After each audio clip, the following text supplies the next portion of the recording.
કેમ છો વિદ્યાર્થી મિત્રો? મજામાં? એકાઉન્ટની અંદર અત્યાર સુધી આપણે ભાગ 1 પૂર્ણ કર્યો. ભાગ 2ની અંદર 3 ચેપ્ટર શેરમૂડીના હિસાબો, ડિબેન્ચરના હિસાબો અને કંપનીના વાર્ષિક હિસાબ, આ 3 ચેપ્ટર આપણે પૂર્ણ કર્યા.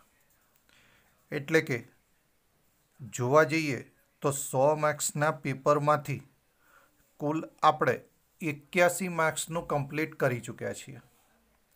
હવે માત્ર કેટલા રહ્યા? તો કે 19 માર્ક્સનું જ બાકી રહ્યું છે. આજે આપણે ભાગ 2નું પ્રકરણ 4 નાણાકીય પત્રકોનું વિશ્લેષણ, કે જે કુલ 5 ગુણનું વેઇટેજ ધરાવે છે, અને વિભાગ બીની અંદર એક વાક્યમાં જવાબવાળો એક પ્રશ્ન પૂછાય અને વિભાગ ડીની અંદર એક દાખલો પૂછાય. બરાબર? એટલે કે બી અને ડીમાં આ ચેપ્ટરમાંથી તમને એક એક પ્રશ્ન મળી રહેશે. હવે સૌથી પહેલો પ્રશ્ન એ થાય, નાણાકીય પત્રકો એટલે શું? તો પ્રસ્તાવનામાં દરેક જણ ધ્યાન રાખજો. કંપની હિસાબી વર્ષના અંતે, એટલે કે કોઈ પણ કંપની હોય એ શું કરે? હિસાબી વર્ષના અંતે કંપની ધારા 2013 અનુસાર વેપાર કે નફા નુકસાન ખાતું અને પાકું સરવૈયું તૈયાર કરે છે. એટલે કે કંપનીએ પોતાનું હિસાબી વર્ષ પૂરું થાય ત્યારે શું તૈયાર કરવું પડે છે? તો કે વેપાર નફા નુકસાન ખાતું અને પાકું સરવૈયું. કયા ધારા અનુસાર? તો કે 2013ના ધારા અનુસાર. નફા નુકસાન ખાતું અને પાકા સરવૈયાને નાણાકીય પત્રકો તરીકે ઓળખવામાં આવે છે. આ નફા નુકસાન ખાતું બનાવવામાં આવે અને પાકું સરવૈયું બનાવવામાં આવે, એને આપણે શું કહીશું? તો કે નાણાકીય પત્રકો. નફા નુકસાન ખાતા પરથી કંપનીની ચોખ્ખી આવકની માહિતી મળે છે. પ્રશ્ન પૂછી શકે કે નફા નુકસાનના પત્રક પરથી કંપની કેવી માહિતી મેળવી શકે? તો કે ચોખ્ખી આવકની માહિતી મેળવી શકે. જ્યારે પાકા સરવૈયા પરથી કંપનીની આર્થિક પરિસ્થિતિની માહિતી મળે છે. બીજો પ્રશ્ન તમને શું જોવા મળ્યો? કે પાકા સરવૈયા પરથી કંપનીને કેવી માહિતી મળે? તો કે આર્થિક પરિસ્થિતિની માહિતી મળે છે. ટૂંકમાં નાણાકીય પત્રકોમાં આપેલ માહિતીનું અર્થઘટન કરવામાં આવે તો તેને આપણે શું કહીશું? વિશ્લેષણ કહેવામાં આવે છે. નાણાકીય પત્રકો કયા? તો કે વેપાર નફા નુકસાન ખાતું અને પાકું સરવૈયું. આ નાણાકીય પત્રકોમાં જે પણ માહિતી આપી હોય એનું અર્થઘટન કરવામાં આવે તો તેને આપણે શું કહેવામાં આવે છે? વિશ્લેષણ કહેવાય. તો આ હતી એક જનરલી ચર્ચા. હવે સૌથી પહેલો પોઈન્ટ આપણો કે નાણાકીય પત્રકોનો અર્થ. નાણાકીય પત્રકો એટલે એવા પત્રકો જેના દ્વારા એકમની નાણાકીય પરિસ્થિતિના વિવિધ પાસાઓના પરિણામોની જાણકારી મેળવી શકાતી હોય. શું કીધું અહીંયા? કે નાણાકીય પત્રકો એટલે એવા પત્રકો કે જેના દ્વારા એકમની નાણાકીય પરિસ્થિતિ, વેપાર નફા નુકસાન અને પાકા સરવૈયા ઉપરથી આપણને નાણાકીય પરિસ્થિતિ જોવા મળે છે. આ નાણાકીય પરિસ્થિતિના વિવિધ પાસાઓના પરિણામોની, અહીંયા મહત્વનું શું આવ્યું? વિવિધ, એટલે કે જુદા જુદા પાસાઓના પરિણામોની જાણકારી મેળવી શકાતી હોય. હવે નાણાકીય વિશ્લેષણનો અર્થ જોઈએ. નાણાકીય પત્રકો તૈયાર કરવાના હેતુઓ પૂર્વ નિર્ધારિત હોય છે. નાણાકીય પત્રકો શા માટે તૈયાર કરવાના? તો એના હેતુઓ આપણે અગાઉ જોઈ ચૂક્યા છીએ, પૂર્વ નિર્ધારિત હોય છે. નાણાકીય પત્રકો એ માહિતી અને પરિણામો રજૂ કરે છે. નાણાકીય પત્રકો શું રજૂ કરે? તો કે માહિતી અને પરિણામો રજૂ કરે છે. પણ નાણાકીય પત્રકો તૈયાર થયા બાદ તેમને પુનઃગોઠવણી, નાણાકીય પત્રકો તો તૈયાર કર્યા પણ એ પછી એને ફરીથી ગોઠવણી કરીને તેમની તુલના થઈ શકે તે સ્વરૂપે તૈયાર કરવામાં આવે છે. જે નાણાકીય પત્રકો તૈયાર કર્યા હોય એને ફરીથી ગોઠવણી કરીને તેમની શું કરવામાં આવે છે? તુલના કરવામાં આવે છે. તુલનાત્મક સ્વરૂપે તૈયાર થયેલા નાણાકીય પત્રકોને આધારે વિવિધ પક્ષકારો તેમના જરૂરી નિર્ણયો લે છે. શું કીધું અહીંયા? કે તુલનાત્મક સ્વરૂપે તૈયાર થયેલા જે પણ નાણાકીય પત્રકો છે એના આધારે જુદા જુદા પક્ષકારો તેમના જરૂરી નિર્ણયો લે છે. આ જે નિર્ણયો લેતા હોય છે આ આખી પ્રક્રિયાને આપણે શું કહીશું? તો કે નાણાકીય વિશ્લેષણ તરીકે ઓળખવામાં આવે છે. એટલે કે તુલનાત્મક સ્વરૂપે તૈયાર થયેલા નાણાકીય પત્રકોને આધારે જુદા જુદા પક્ષકારો તેમના જે જરૂરી નિર્ણયો લે એ પ્રક્રિયાને આપણે શું કહીશું?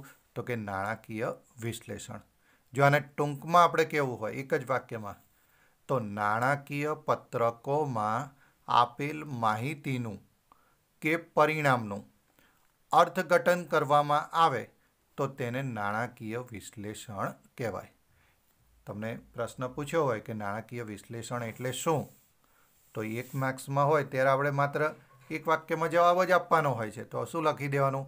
કે નાણાકીય પત્રકોમાં આપેલ માહિતી કે પરિણામનું અર્થઘટન કરવામાં આવે તેને નાણાકીય વિશ્લેષણ કહે છે. એ પછી આપણે નાણાકીય વિશ્લેષણના પ્રકારો. તો નાણાકીય વિશ્લેષણના મુખ્ય 3 પ્રકાર. નંબર 1 પક્ષકારોના આધારે, નંબર 2 આડા ઊભા સ્વરૂપે અને નંબર 3 સમયના આધારે. પક્ષકારોના આધારે 2 પ્રકાર: બાહ્ય વિશ્લેષણ, આંતરિક વિશ્લેષણ. આડા ઊભા સ્વરૂપે વિશ્લેષણના પણ 2 પ્રકાર: આડું વિશ્લેષણ અને ઊભું વિશ્લેષણ. અને સમયના આધારે પણ 2 પ્રકાર: લાંબા ગાળાનું વિશ્લેષણ અને ટૂંકા ગાળાનું વિશ્લેષણ. એટલે તમને પ્રશ્ન પૂછાય કે નાણાકીય વિશ્લેષણના પ્રકાર જણાવો તો કેટલા લખવાના? 3. કયા કયા? પક્ષકારોના આધારે, આડા ઊભા સ્વરૂપે અને સમયના આધારે. એના પેટા પ્રકાર કેટલા? તો કે પક્ષકારોના આધારે 2, આડા ઊભા સ્વરૂપના પણ પેટા 2 પ્રકાર અને સમયના આધારે પણ 2 પ્રકાર. પક્ષકારોના આધારે પ્રકાર જણાવો એવું પૂછે તો આપણે શું કહેવાનું? બાહ્ય વિશ્લેષણ અને આંતરિક વિશ્લેષણ. આડા ઊભા સ્વરૂપના પ્રકાર પૂછે તો આડું વિશ્લેષણ અને ઊભું વિશ્લેષણ. સમયના આધારે વિશ્લેષણ પૂછે તો લાંબા ગાળાનું વિશ્લેષણ અને ટૂંકા ગાળાનું વિશ્લેષણ. તો હવે એમાં ડિટેલમાં આપણે જોઈએ તો પહેલો જ આપણો પ્રકાર હતો પક્ષકારોના આધારે.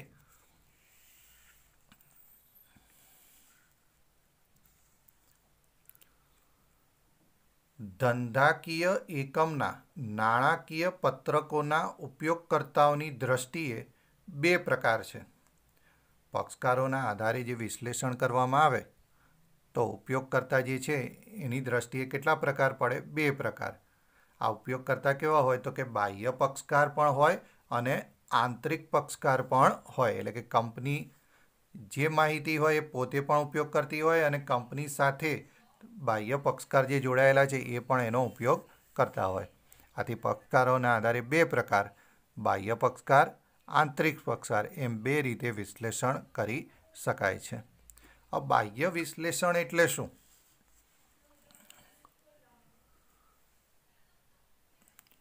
તો બાહ્ય વિશ્લેષણમાં બાહ્ય પક્ષકારો જેવા કે સરકારી એજન્સીઓ, સંશોધકો, નાણાકીય સંસ્થાઓ, રેટિંગ એજન્સીઓ, સંભવિત રોકાણકારો વગેરે નાણાકીય વિશ્લેષણ દ્વારા પોતાના નિર્ણયો લે છે.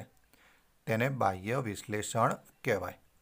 એટલે કે આ જે બાહ્ય પક્ષકારો છે એ જે પણ નિર્ણય લે છે તો તે કેવું વિશ્લેષણ કહેવાશે? બાહ્ય વિશ્લેષણ કહેવાશે. બીજો પ્રકાર આપણો હતો આંતરિક વિશ્લેષણ. એટલે કે ધંધાની અંદરના જે વ્યક્તિ એનો ઉપયોગ કરતા હોય તો તેને શું કહેવાય? આંતરિક. ધંધાકીય એકમના સંચાલકો નાણાકીય પત્રકોના વિશ્લેષણ દ્વારા સંચાલકીય નિર્ણયો કરે છે. તેને આંતરિક વિશ્લેષણ કહેવાય. એટલે કે ધંધાની અંદરના વ્યક્તિઓ, ધારો કે સંચાલકો છે, તો સંચાલકો સંચાલકીય નિર્ણયો લેવા માટે જે માહિતી, જે વિશ્લેષણનો ઉપયોગ કરે એને આપણે શું કહીશું? આંતરિક વિશ્લેષણ. જ્યારે સંચાલકો સિવાય બહારની જે વ્યક્તિઓ જોડાયેલી છે ધંધા સાથે અને એ જે વિશ્લેષણનો ઉપયોગ કરે છે એને આપણે કહીએ છીએ બાહ્ય વિશ્લેષણ. બીજો પ્રકાર હતો આડા ઊભા સ્વરૂપે. આ પ્રકારનું વિશ્લેષણ પણ કેટલી રીતે કરી શકાય? તો કે બે રીતે. એક આડા સ્વરૂપે વિશ્લેષણ અને બીજું ઊભા સ્વરૂપે વિશ્લેષણ. હવે આડા સ્વરૂપે વિશ્લેષણ એટલે શું? તો કે વિવિધ વર્ષના નાણાકીય પત્રકોની તુલના કરવામાં આવે તેને આડા સ્વરૂપનું વિશ્લેષણ કહેવાય. જુદા જુદા વર્ષના નાણાકીય પત્રકોની તુલના કરવામાં આવે તો તેને આપણે શું કહીએ છીએ? આડા સ્વરૂપનું વિશ્લેષણ. દાખલા તરીકે 2016 અને 2017, તો આ બંને વર્ષની માહિતીને તુલના કરવામાં આવે તો તેને આપણે શું કહીએ છીએ? આડા સ્વરૂપનું વિશ્લેષણ. જે લાંબા ગાળાના આયોજન માટે થતું હોય છે. પ્રશ્ન પૂછી શકે કે આડા સ્વરૂપનું વિશ્લેષણ એટલે શું? તો તમે શું જવાબ આપશો? કે વિવિધ વર્ષના નાણાકીય પત્રકોની તુલના કરવામાં આવે તો તેને આડા સ્વરૂપનું વિશ્લેષણ કહેવાય. બીજો પ્રશ્ન પૂછે કે આડું વિશ્લેષણ કેવા આયોજન માટે થાય છે? તો જે લાંબા ગાળાના આયોજન માટે થતું હોય છે. આની અંદર હજી ત્રીજો પ્રશ્ન કે આ વિશ્લેષણને બીજા કયા નામથી ઓળખાય? તો જેને સમય શ્રેણી વિશ્લેષણ પણ કહે છે. તો જો આડું વિશ્લેષણ કોને કહેવાય? એક પ્રશ્ન. આડું વિશ્લેષણ કેવા આયોજન માટે ઉપયોગી છે? બીજો પ્રશ્ન. અને આડા વિશ્લેષણને બીજા કયા નામથી ઓળખવામાં આવે છે? એ ત્રીજો પ્રશ્ન. તો અહીંયા આડા વિશ્લેષણનો મેઇન પોઈન્ટ યાદ રાખો કે જુદા જુદા વર્ષના નાણાકીય પત્રકોની તુલના કરવામાં આવે તેને આડા સ્વરૂપનું વિશ્લેષણ કહેવાય. જે લાંબા ગાળાના આયોજન માટે થતું હોય છે જેને સમય શ્રેણી વિશ્લેષણ પણ કહેવાય છે. હવે ઊભા સ્વરૂપે વિશ્લેષણ. એક જ વર્ષના, ઉપર આપણે શું જોયું હતું? વિવિધ, એટલે કે જુદા જુદા વર્ષના. જ્યારે અહીંયા શું છે? એક જ વર્ષના વિવિધ એકમોના, એટલે કે અહીંયા એકમ બદલાઈ જાય, કંપની બદલાઈ જાય. એક જ જેવી કંપનીઓ હોય અને એ બંને કંપનીઓની માહિતીની તુલના કરી શકાય. શું કીધું અહીંયા? એક જ વર્ષના વિવિધ એકમોના વિવિધ નાણાકીય પત્રકોની તુલનાત્મક સરખામણીને ઊભા સ્વરૂપે વિશ્લેષણ કહેવાય. દાખલા તરીકે કાપડની કંપની છે તો કાપડની બે અલગ અલગ કંપનીની એક જ વર્ષની માહિતી લઈને એની જે તુલના કરવામાં આવે તો તેને આપણે શું કહીશું? ઊભા સ્વરૂપે વિશ્લેષણ કહીશું. ત્રીજો પ્રકાર આપણો હતો સમયના આધારે. સમયના આધારે વિશ્લેષણ. ધંધાકીય એકમના હિસાબોનું વિશ્લેષણ સમયની દ્રષ્ટિએ બે ભાગમાં વહેંચી શકાય. નંબર 1 લાંબા ગાળાનું વિશ્લેષણ અને નંબર 2 ટૂંકા ગાળાનું વિશ્લેષણ. એટલે કે ધંધાકીય એકમ હિસાબોનું જે વિશ્લેષણ કરે છે એ સમય અનુસાર વહેંચણી કરવી હોય તો બે ભાગમાં વહેંચાય. એક લાંબો સમયગાળો અને બીજો ટૂંકો સમયગાળો. તો એ આધારે અહીંયા આપણે શું જોયું કે બે પ્રકાર પડે, લાંબા ગાળાનું વિશ્લેષણ અને ટૂંકા ગાળાનું વિશ્લેષણ. હવે લાંબા ગાળાનું વિશ્લેષણ કોને કહેવાય? કેટલાક પક્ષકારો જેવા કે સંભવિત રોકાણકારો, આપણી જે કંપની હોય એ કંપનીમાં શેર રોકાણ કરવા માગતા હોય તો તેવા હજી રોકાણ કર્યું નથી, રોકાણ કરવા ઈચ્છા ધરાવે છે તો તેને આપણે શું કહીશું? સંભવિત રોકાણકારો. ડિબેન્ચર હોલ્ડર્સ, જેણે ડિબેન્ચર ધારણ કર્યા છે તેવા. નાણાકીય સંસ્થાઓ, જેની પાસેથી આપણે વ્યાજે નાણાં લીધા હોય ઉછીના, તો નાણાકીય સંસ્થાઓ લાંબા ગાળાના વિશ્લેષણ દ્વારા એકમની કાર્યક્ષમતા, સદ્ધરતા, તરલતા અને નફાકારકતા ચકાસી નિર્ણયો કરે છે. આ જે પક્ષકારો છે એ શું કરે છે? તો કે લાંબા ગાળાનું વિશ્લેષણ દ્વારા એકમની, એટલે કે કંપનીની કાર્યક્ષમતા કેવી છે, સદ્ધરતા એની કેવી છે, तरलता केवी छे अने नफाकारकता केवी छे ए चकासीने ज एमां रोकाण करवुं के नहीं एनो निर्णय लेता होय छे। नंबर 2 टूंका गाळानुं विश्लेषण। કેટલાક પક્ષકારો જેવા કે વેપારીઓ ટૂંકા ગાળા માટે ધિરાણ કરતા ધંધાકીય એકમની ટૂંકા ગાળા માટેની તરલતા અને સદ્ધરતા જાણવા માટે આ પ્રકારનું એટલે કે ટૂંકા ગાળાનું વિશ્લેષણ કરતા હોય છે। વેપારીઓ હોય એ ટૂંકા ગાળા માટે જ ધારો કે માલ ઉધાર આપવાનો છે, વેપારીએ આપણને આપવાનો હોય તો એ જોશે કે ભાઈ એ આપણા નાણાં ક્યારે પરત મળશે, તો તરલતા અને સદ્ધરતા જાણવા માટે એ શું કરે છે, ટૂંકા ગાળાનું વિશ્લેષણ કરે છે। તો આ હતા આપણા વિશ્લેષણના પ્રકારો। ત્યાર પછી 9 પોઈન્ટ નાણાકીય પત્રકોના વિશ્લેષણના સાધનો। એટલે કે નાણાકીય પત્રકોનું વિશ્લેષણ કરવું હોય તો એના સાધનો કયા? તો નાણાકીય પત્રકોની માહિતી વધુ સમજણપૂર્વકની બને તે માટે આ પ્રકાર પત્રકોનું વિશ્લેષણ કરવામાં આવે છે। આ વિશ્લેષણ માટે એક કરતાં વધુ વર્ષો અંગેની માહિતીનો ઉપયોગ કરવામાં આવે છે। નાણાકીય પત્રકોની માહિતી વધુ સમજણપૂર્વકની બને તે માટે આ પત્રકોનું શું કરવામાં આવે છે, વિશ્લેષણ કરવામાં આવે અને આ વિશ્લેષણ માટે એક કરતાં વધુ વર્ષોની માહિતીનો ઉપયોગ કરવામાં આવે। હિસાબી પદ્ધતિમાં આ પ્રક્રિયા માટે વિવિધ સાધનો વિકસાવવામાં આવ્યા છે। તેમના ઉપયોગ દ્વારા વિશ્લેષણ અંગેની કાર્યવાહી કરવામાં આવે છે, જેમાં તુલનાત્મક પત્રકો, સમાન માપના પત્રકો અને ગુણોત્તર વિશ્લેષણનો ઉપયોગ થાય છે। નાણાકીય પત્રકોના વિશ્લેષણના સાધનોમાં 3 વસ્તુ આવે: તુલનાત્મક પત્રકો, સમાન માપના પત્રકો અને ગુણોત્તર। આ ત્રણેયનો શું થાય છે, વિશ્લેષણમાં ઉપયોગ થાય છે। નાણાકીય પત્રકોની તુલના જોવા જઈએ તો 2 રીતે કરી શકાય: તુલનાત્મક પત્રકો દ્વારા અને સમાન માપના પત્રકો દ્વારા। તો પ્રશ્ન પૂછાય કે નાણાકીય પત્રકોની તુલના કેટલી રીતે થઈ શકે, તો કે 2 રીતે થઈ શકે। એક તુલનાત્મક પત્રકો દ્વારા અને બીજા સમાન માપના પત્રકો દ્વારા। તુલનાત્મક પત્રકોમાં નફા નુકસાનનું પત્રક પણ આવી શકે અને પાકું સરવૈયું પણ આવે, જ્યારે સમાન માપના પત્રકો દ્વારા પણ નફા નુકસાનનું પત્રક પણ અને પાકું સરવૈયું પણ આવે છે। તો હવે જોઈએ કે તુલનાત્મક પત્રકો દ્વારા।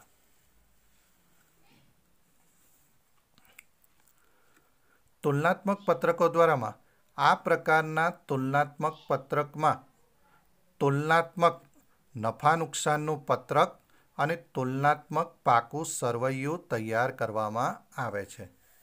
તુલનાત્મક પત્રક દ્વારા જે વિશ્લેષણ કરવામાં આવે એમાં શું તૈયાર કરવામાં આવે, તો તુલનાત્મક નફા નુકસાનનું પત્રક અને તુલનાત્મક પાકું સરવૈયું। આ તુલના આડા સ્વરૂપે થાય છે, તેથી તેને નાણાકીય પત્રકોનું આડું વિશ્લેષણ કહેવાય છે। આ તુલના કેવા સ્વરૂપે થાય છે, તો કે આડા સ્વરૂપે, તેથી તેને કેવું વિશ્લેષણ કહેવાય, તો કે આડું વિશ્લેષણ કહેવાય છે। આ તુલનામાં પહેલા વર્ષની સરખામણીમાં જે તે વિગત માટે ચાલુ વર્ષમાં રૂપિયામાં કેટલો વધારો ઘટાડો થયો તેમજ ટકાવારીમાં કેટલો વધારો ઘટાડો થયો તે અંગેની જાણકારી મેળવી શકાય છે। અહીંયા શું કરવામાં આવે છે તુલના કરતી વખતે, તો કે પહેલા વર્ષની સરખામણીમાં જે તે વિગત માટે ચાલુ વર્ષમાં રૂપિયામાં કેટલો વધારો ઘટાડો થયો અને ટકાવારીમાં કેટલો વધારો ઘટાડો થયો તેની જાણકારી મેળવી શકાય છે। આ પ્રકારના વિશ્લેષણ દ્વારા ધંધાકીય એકમના વલણને સમજી શકાય છે। કે તુલનાત્મક પત્રકો દ્વારા શું સમજી શકાય, તો ધંધાકીય એકમનું વલણ સમજી શકાય। એક ઉદાહરણ દ્વારા જોઈએ। દાખલા તરીકે 2019માં વેચાણ 1,50,000 હોય અને 2020ના વર્ષમાં આ જ વેચાણ 2,25,000 હોય તો વેચાણમાં કેટલો વધારો? તો કે ચાલુ વર્ષની સરખામણીમાં ગયા વર્ષે વેચાણ કેટલું હતું? 1,50,000, જ્યારે ચાલુ વર્ષે હતું 2,25,000, એટલે કે વેચાણમાં તમારો 75,000 રૂપિયાનો વધારો થયો. કોની સરખામણીમાં? પાછલા વર્ષની અને ટકાવારીમાં આપણે આ વધારો ઘટાડો શોધવો હોય તો ટકાવારીમાં વેચાણમાં ગયા વર્ષની સરખામણીમાં 50% વધારો થયો છે તેમ કહેવાય. હવે ટકાવારીમાં વધારો શોધવા માટે શું કરવાનું? તો કે ચાલુ વર્ષની માહિતીમાંથી પાછલા વર્ષની માહિતી બાદ કરવાની.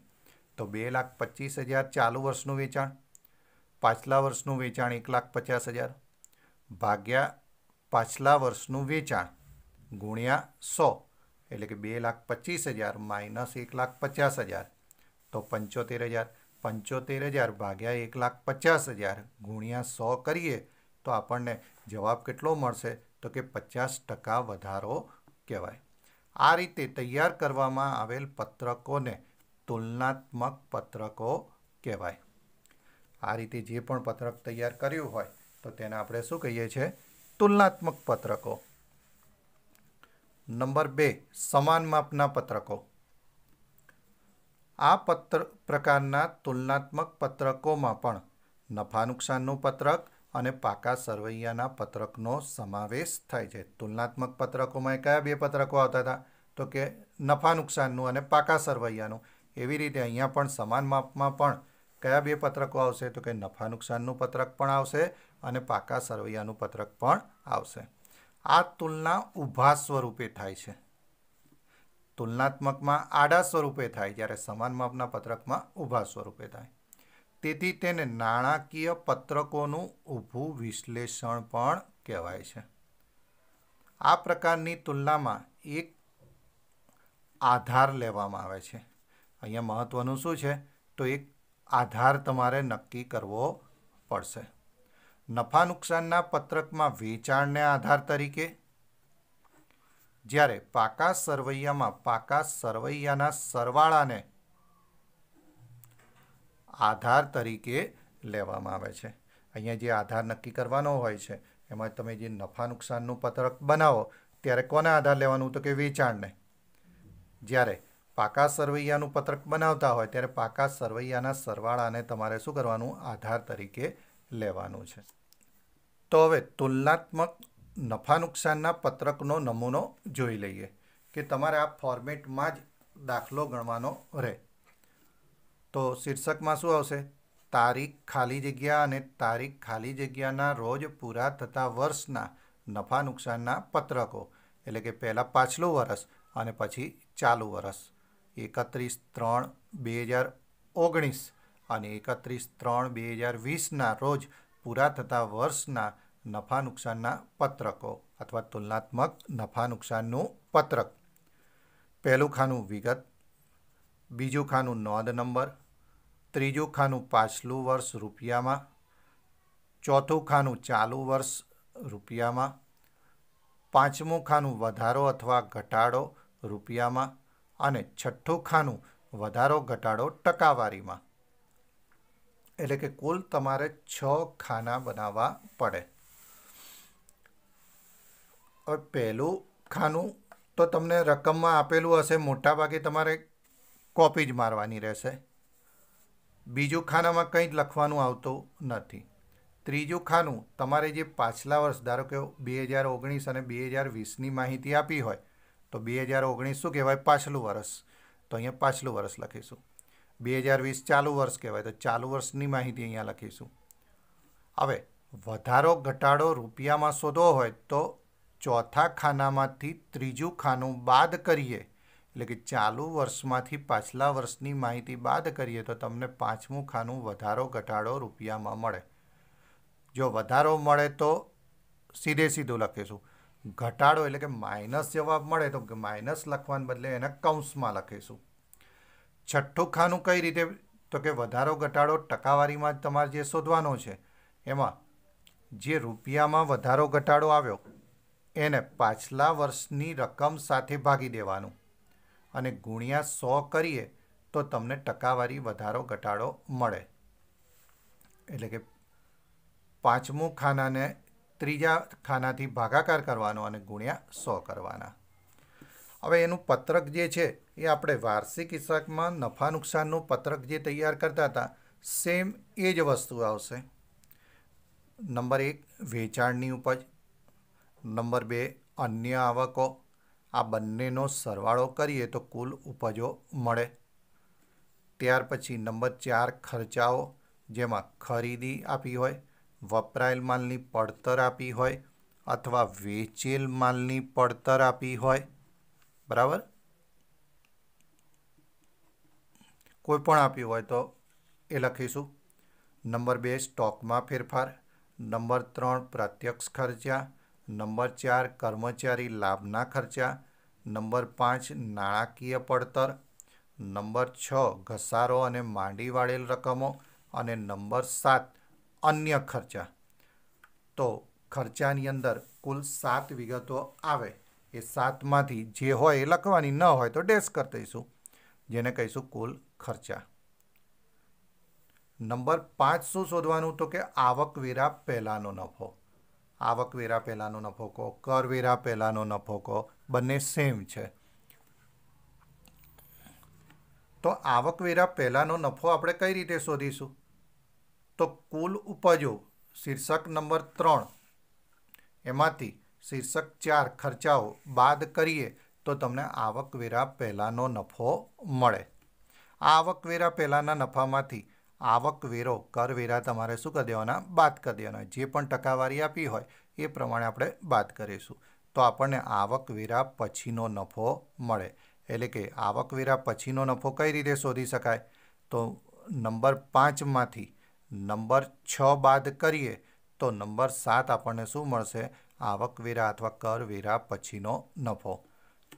તો કંપનીના વાર્ષિક હિસાબમાં તમે જે નફા નુકસાનનું પત્રક તૈયાર કર્યું છે સેમ એનું એ જ પત્રક, માત્ર અહીંયા શું વધી ગયું? તો પાછળ ખાના તમારા વધી ગયા. એટલે કે જે વિદ્યાર્થીઓએ કંપનીના વાર્ષિક હિસાબમાં હજી પણ નફા નુકસાનનું પત્રક અને પાકું સરવૈયું તૈયાર નથી કર્યું તો એમને ડબલ લોસ થશે. કારણ કે ત્યાં કંપનીના વાર્ષિક હિસાબમાં 11 માર્ક્સનો લોસ અને અહીંયા 5 માર્ક્સમાંથી 4 માર્ક્સનો આ ફરજિયાત દાખલો પૂછાય છે. એટલે તમારે સીધા 15 માર્ક્સ ગુમાવવાના આવે. એટલે મહેરબાની કરીને દરેક વિદ્યાર્થી આ નફા નુકસાનનું પત્રક અને પાકું સરવૈયું ફરજિયાત તૈયાર કરવાનું છે. ન આવડે તો લખીને દિવસમાં 3 વાર બોલતા જાઓ અને લખતા જાઓ. કેમ ના આવડે? બસ આ એક જ પ્રશ્ન હોવો જોઈએ. ઓકે, તો આજે આપણે શું જોયું? સૌથી પહેલાં તો કે પ્રસ્તાવના જોઈ, નાણાકીય પત્રકોનો અર્થ જોયો, નાણાકીય વિશ્લેષણનો અર્થ જોયો, ત્યાર પછી નાણાકીય વિશ્લેષણના પ્રકારો જોયા, એ પછી નાણાકીય વિશ્લેષણના સાધનો જોયા અને છેલ્લે આપણે તુલનાત્મક નફા નુકસાનના પત્રકનો નમૂનો જોયો. તો દરેક વિદ્યાર્થી આટલું તૈયાર કરી દે. આવતા લેક્ચરમાં આપણે આના દાખલા શરૂ કરીશું. Okay, thank you.